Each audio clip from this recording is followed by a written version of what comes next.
Hello friends, मैं दोबारा उपस्थित हुआ आप लोगों के बीच में और मैं आज आप लोगों को कक्षा 10 का कुछ इंपॉर्टेंट फैक्ट बताऊंगा जो समतल दर्पण से रिलेटेड होगा। यह टॉपिक इतना महत्वपूर्ण है कि आप यह समझ लीजिए सिर्फ कक्षा 10 के लिए ही नहीं, यह कंपटीशन के लिए भी बहुत महत्वपूर्ण है आपके लिए। जितने फैक्ट मैंने लिखे हैं इन फैक्टों में से काफी बार ये क्वेश्चन कंपटीशन में पूछा गया, हर कंपटीशन में पूछा गया, ना कि कक्षा 10 के लिए। तो मैं पहले आपको ये बताऊंगा बेटा समतल दर्पण होता क्या है।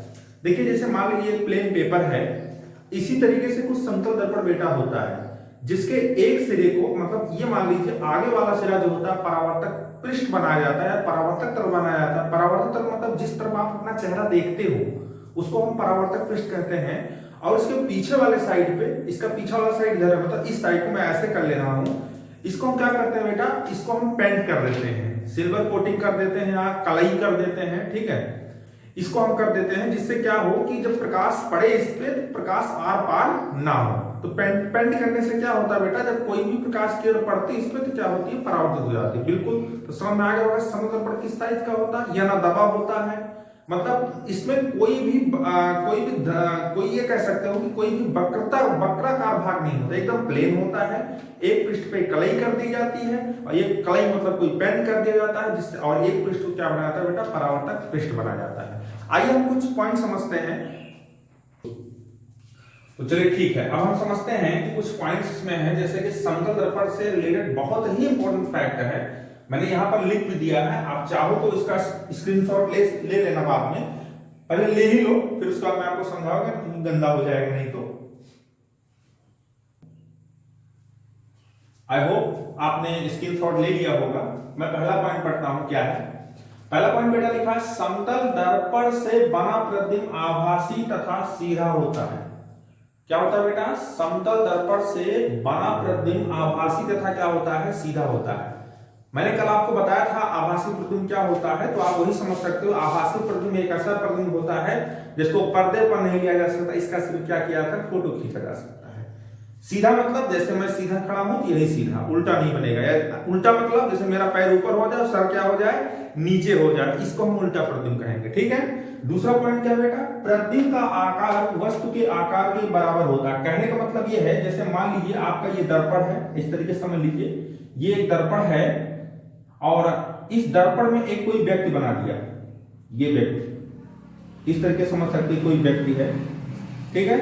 अब ये व्यक्ति जो इस दर्पण के अंदर है, इसकी जो लंबाई होगी बेटा, वो लंबाई जो होगी, जितनी लंबाई इसकी होगी उतनी लंबाई दर्पण के बाहर जिस व्यक्ति का प्रतिबिंब इस दर्पण के भीतर बन रहा है, दोनों का आकार क्या होगा, सेम होगा। समझ में आ गई बात। कहने का मतलब यह है प्रतिबिंब का आकार वस्तु के आकार क्या होता है, बराबर होता है। पूछा जाता है एग्जाम में कि समतल दर्पण में वस्तु प्रतिबिंब का आकार कैसा होता है, छोटा होता है, बड़ा होता है, बराबर होता है, इनमें से कोई नहीं। आप क्या बताओगे, वस्तु के आकार के क्या होता है, बराबर होता है।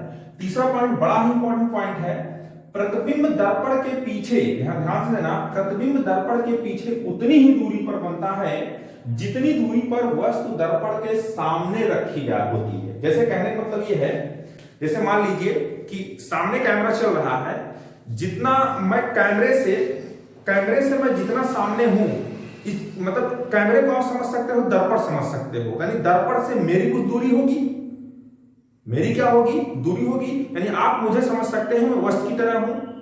अब मेरा प्रतिबिंब कहां बनेगा, दर्पण के भीतर बनेगा, यानी कि दर्पण के भीतर जो प्रतिबिंब बन रहा है उसकी दूरी जो होगी दर्पण से एकदम उतनी ही दूरी पर होगी जितना कि दर्पण से मेरी दूरी है। समझ गए, इस पॉइंट का यही मतलब है कि प्रतिबिंब दर्पण के पीछे उतनी ही दूरी पर बनता है जितनी दूरी पर वस्तु दर्पण के सामने रखी होती है। अर्थात हमने एक पॉइंट में लिखा है, काली तुम इसको लिख सकते हो, अर्थात दर्पण से प्रतिबिंब की दूरी दर्पण से वस्तु की दूरी के बराबर होता है। इस तरीके से आप समझ सकते हो कि मान लीजिए अगर एक दर्पण है बेटा, ये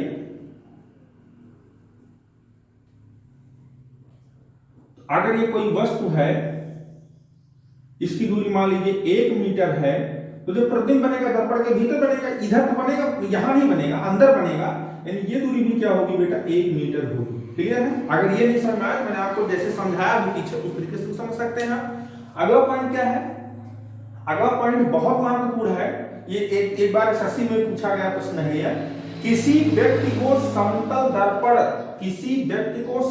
दर्पण में अपना पूरा प्रतिबिंब देखने के लिए, फिर से सुनिए, किसी व्यक्ति को समतल दर्पण में अपना पूरा प्रतिबिंब देखने के लिए दर्पण की ऊंचाई, मतलब जो दर्पण आपका होता है, शीशा जिससे होता है वो हम बात कर रहे हैं, दर्पण की ऊंचाई व्यक्ति की ऊंचाई की कम से कम आधी होनी चाहिए। कहने का मतलब यह है कि अगर, ध्यान देना, इसका कहने का मतलब यह है कि अगर मान लीजिए मेरी हाइट 6 फुट है, अगर 6 फुट है और आप चाह रहे हैं कि मेरा पूरा इमेज कहां बने, दर्पण के भीतर, तो दर्पण की जो ऊंचाई है वो कम से कम, किसकी ऊंचाई, दर्पण की ऊंचाई कम से कम 3 फीट होनी चाहिए।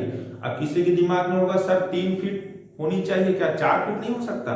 अरे बाबू, अरे भैया मोरे, मैंने कहा कम से कम 3 फीट, अधिक से अधिक चाहे जितना हो कोई दिक्कत नहीं, लेकिन अगर मेरी 6 फीट हाइट है और अगर दर्पण की हाइट 2 फीट हुई तो मेरा पूरा इमेज यानी मेरा पूरा प्रतिबिंब क्या होगा, दर्पण में नहीं दिखेगा।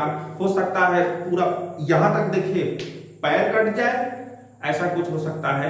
तो ये कुछ बेटा इंपॉर्टेंट फैक्ट थे समतल दर्पण से रिलेटेड, जो आपके लिए बहुत महत्वपूर्ण है। आगे मैं आप लोग को गोलीय दर्पण पढ़ाऊंगा जो नेक्स्ट वीडियो में होगा। ये मैं छोटा वीडियो ले रहा हूं, जानबूझकर मैंने छोटा वीडियो लिया क्योंकि जिससे आपको मजा आए, कुछ इंटरेस्ट आपके अंदर पैदा होना चाहिए। और समतल दर्पण बेटा इससे ज्यादा आपके कोर्स में है ही नहीं।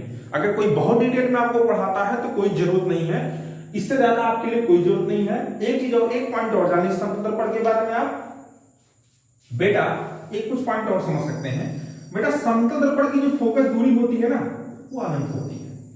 कितनी होती है? समतल दर्पण की फोकस दूरी बेटा कितनी होती है? अनंत होती है। मैं बताऊंगा फोकस दूरी वगैरह क्या होता है, लेकिन आज यहां डाल लीजिए, अगर ये टॉपिक है तो यही समझ लीजिए। समतल दर्पण की फोकस दूरी बेटा क्या होती है? अनंत होती है।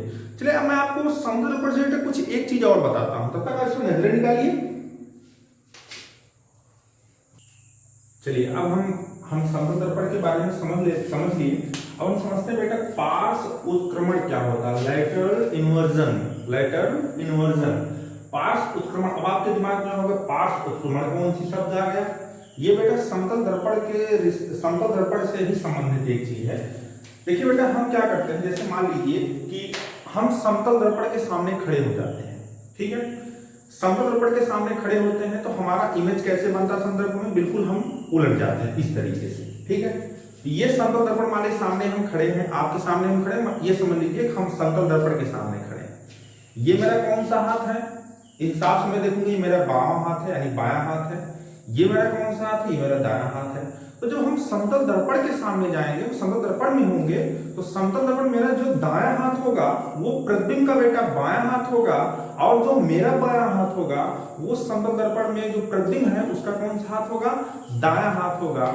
इस प्रकार जो प्रतिबिंब होते हैं, यानी इस प्रकार से प्रतिबिंब में जो होता है पार्श्व बदल जाते हैं। पार्श्व का मतलब अंग्रेजी बेटा साइड भी समझ सकते हो आप। पार्श्व क्या होते हैं? बदल जाते हैं। इसी प्रक्रिया को हम पार्श्व उत्क्रमण कहते हैं। एक चीज और समझिए, जैसे आपने देखा होगा कि कोई, जैसे मान लीजिए आपका एक कोई शब्द है, जैसे यहाँ पर लिखा है सेमी इंटरप्राइजेस कौशल विकास केंद्र। जब हम किसी कोई लिखित चीज, जैसे अंग्रेजी का कोई शब्द हुआ, जब उसको हम दर्पण के सामने रखते हैं तो आप देखते हो अक्षर पलट जाते हैं। ए पलट जाता, बी पलट जाता, सी पलट जाता है, तो कहते हैं अक्षर उलट गया है। बेटा यही जो उलटने वाली प्रक्रिया है, यानी जो अक्षर पलट जाते हैं, इसको भी हम पार्श्व उत्क्रमण कहते हैं। इसी को हम क्या कहते हैं? पार्श्व उत्क्रमण कहते हैं। आई होप आपको मेरा वीडियो अच्छा लगा होगा, और मैं आपको लास्ट में यही कहूंगा कि मेरे चैनल को आप सब्सक्राइब करिए, शेयर करिए और लाइक करिए। हो सके जितना बेटा ज्यादा से ज्यादा शेयर करो उतना आपके लिए अच्छा होगा। और मैं अगले वीडियो से आप लोगों को कुछ क्वेश्चंस भी दूंगा, ठीक है, और उस क्वेश्चन का आंसर आप कमेंट बॉक्स में देंगे। धन्यवाद।